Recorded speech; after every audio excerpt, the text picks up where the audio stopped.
आगे है भौतिक राशि क्या होती है। भौतिक राशि क्या होती है।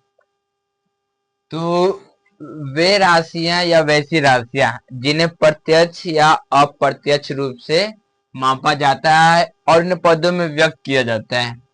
वे राशियां जिन्हें मापा जा सकता है, प्रत्यक्ष हो या अप्रत्यक्ष हो, से कोई दिक्कत नहीं है, बस उसे मापा जाता है और उसे पदों में व्यक्त किया जाता है, उसे हम क्या बोलते हैं, तो भौतिक राशि बोलते हैं। भौतिक राशि की बात कर ले तो भौतिक राशि जो होती है वो मुख्यतः दो प्रकार की होती है। एक होती है सदिश राशि और एक होती है अदिश राशि। अब बात है कि अदिश राशि होती क्या है। तो अदिश राशि याद रखना है कि वैसी राशि जिसमें परिमाण और दिशा नियत नहीं होती है। वैसी राशि जिसमें परिमाण और दिशा नियत नहीं होती है अदिश राशि कहलाती है, और जिसमें नियत होती है उसे हम क्या बोलते हैं, तो सदिश राशि कहते हैं। तो भौतिक राशि क्या होती है, तो वे राशि जिन्हें मापा जा सकता है और उन्हें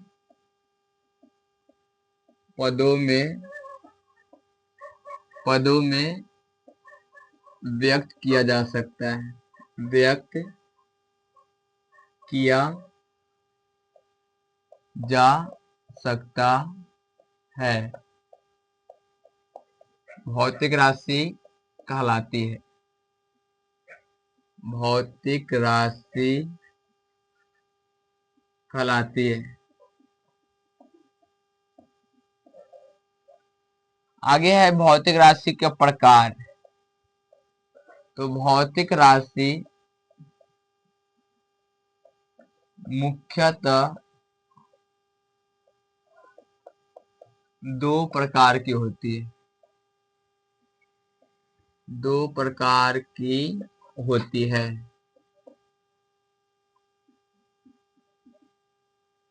पहला अगर हम बात कर ले तो अदिश राशि,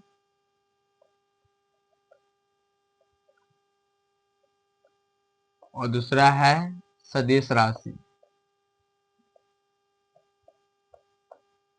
सदिश राशि।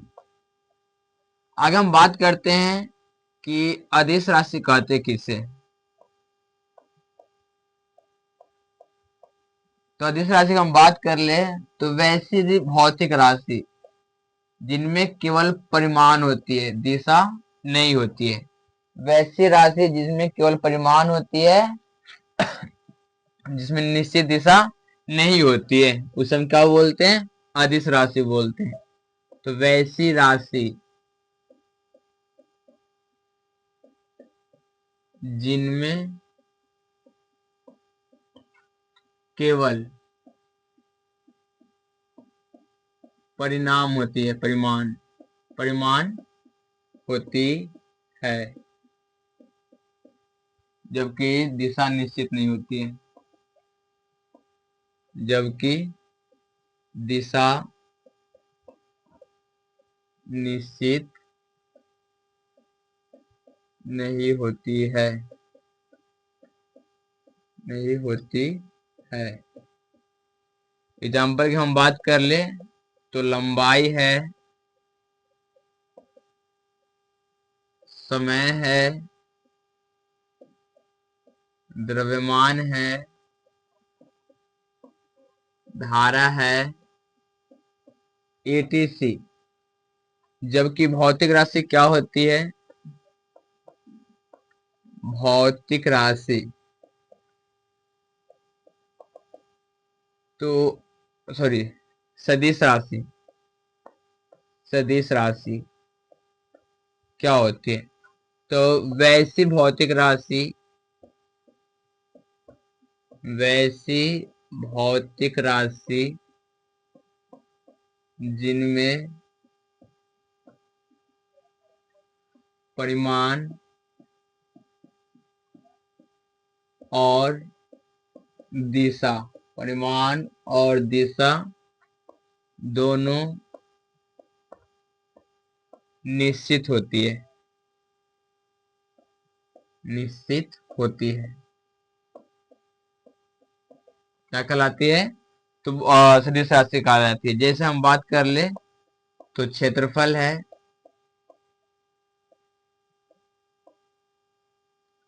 और चुंबकीय क्षेत्र है, चुंबकीय क्षेत्र है। नोट अगर हम बात कर ले तो सदिश राशि याद रखने का एक ट्रिक क्या है कि जिस भी शब्द में क्षेत्र लगा, जिस भी शब्द में क्षेत्र लगा वो सारे के सारे सदिश राशि होती है। तो जिस शब्द में, जिस शब्द में भी क्षेत्रफल या क्षेत्र लगा हो वे सारी की सारी, वे सारी की सारी सदिश राशि होती है, सदिश राशि होती है। ये 100% श्योर रहना है कि जिसमें भी क्षेत्रफल लगा हो वो कौन सी राशि होगी? सदिश राशि होती है। आगे हम बात करते हैं कि दो राशि के बारे में और पढ़ना है। एक होता है मूल राशि जिसे व्युत्पन्न राशि भी कहा जाता है, और एक होता है आधारी राशि। तो एक होता है मूल राशि या व्युत्पन्न राशि, व्युत्पन्न, व्युत्पन्न राशि, जिन्हें स्वतंत्र राशि भी कहा जाता है, स्वतंत्र राशि भी कहा जाता है। ठीक है। तो मूल राशि या व्युत्पन्न राशि क्या होती है? तो वैसी राशि जो किसी अन्य राशि पे डिपेंड नहीं करती है, बोल सकते हो जो खुद पे डिपेंड रहती है उसे हम क्या बोलते हैं? तो मूल राशि या व्युत्पन्न राशि है। अब पूछता है कि मूल राशि की संख्या कितनी है? मूल राशि की संख्या कितनी? मूल राशि की संख्या, तो मूल राशि की जो संख्या है वो 7 है। इसको याद रखना है। मूल राशि की संख्या कितनी है? 7। और मूल या व्युत्पन्न राशि क्या होती है? तो वे राशि जो स्वतंत्र मानी जाती है, स्वतंत्र मानी जाती है, मानी जाती है, या अर्थात किसी पर निर्भर नहीं करती है, अन्य राशि पर निर्भर नहीं करती है, किसी पर निर्भर नहीं करती है। बीमा निकालने के लिए सबसे पहले हमें मात्रक याद होनी चाहिए, और हर एक राशि का दो मात्रक होता है, एक फॉर्मूला का मात्रक होता है और एक खुद का मात्रक होता है, जो मात्रक को हमें याद रखना है। अब अगर हम बात करते हैं कि मूल राशि की संख्या 7 है और एक राशि कौन कौन होती है वो देख लेते हैं।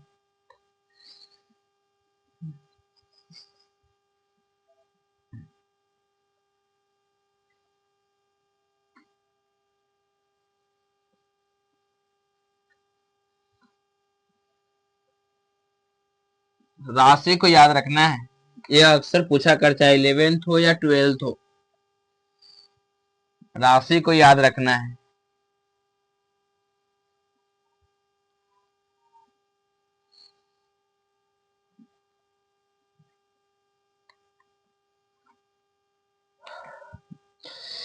चलो अब एक तरफ लिखते हैं हम राशि,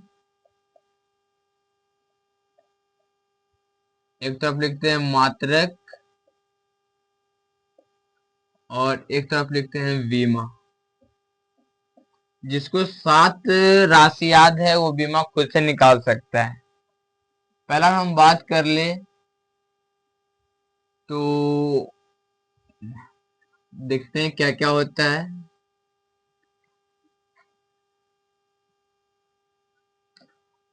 पहला अगर हम बात करते हैं तो पहला जो होता है वह लंबाई होती है। लंबाई, मूल राशि।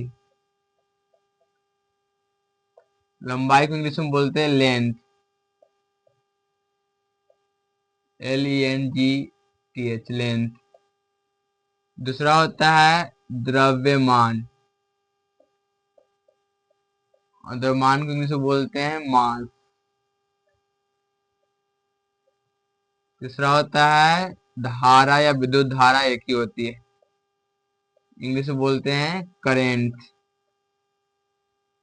करेंट होता है समय। सबको तो पता है कि समय को इंग्लिश में क्या बोलते हैं, टाइम।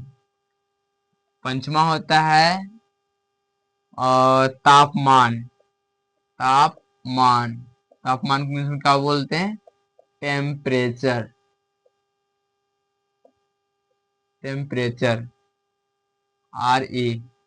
छठा है ज्योति तीव्रता। ज्योति तीव्रता।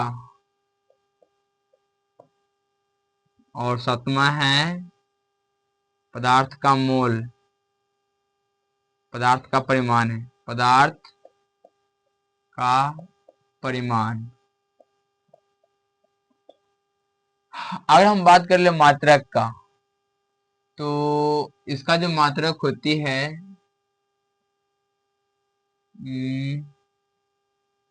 मात्रक को देखना है। लंबाई का मात्रक होता है मीटर। क्या होती है, मीटर। Small m। द्रव्यमान का सबको पता है केजी होता है, केजी, किलोग्राम। किलोग्राम। धारा का सबको पता है एम्पियर। Ampere, ampere. समय का सेकेंड, A या I होता है। समय का सेकेंड। आवर भी होता है, सेकेंड, S। तापमान का होता है केल्विन। Kelvin, K। ज्योति तीव्रता का होता है कैंडेला।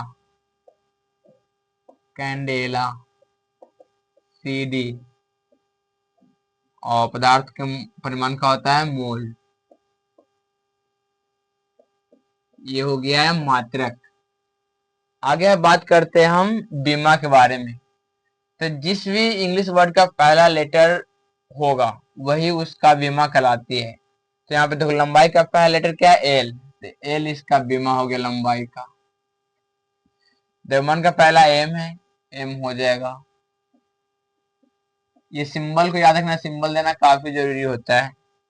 धारा का करंट है ना, और यहाँ पे C नहीं होता है, A या I। A या I। समय का T है तो T हो जाता है। तापमान अब इसको भी हम T से सूचित करते हैं, तो दोनों एकदम सेम हो जाता है। अब यहाँ पे लोग कंफ्यूज हो जाएंगे कि ये समय का है या तापमान का है। तो इसका जो हम लिखते हैं ना, K से लिखते हैं, K, केल्विन। KLविन लिख देता है, केल्विन। कैंडेला का यही CD होता है, CD, CAD, कैंडेला, CD याद रखना, CD। मोल का मोल होता है। बस ये 7 अधाई राशि को याद रखना है। जिसको ये 7 राशि याद है वो मात्रक और बीमा खुद से निकाल सकता है।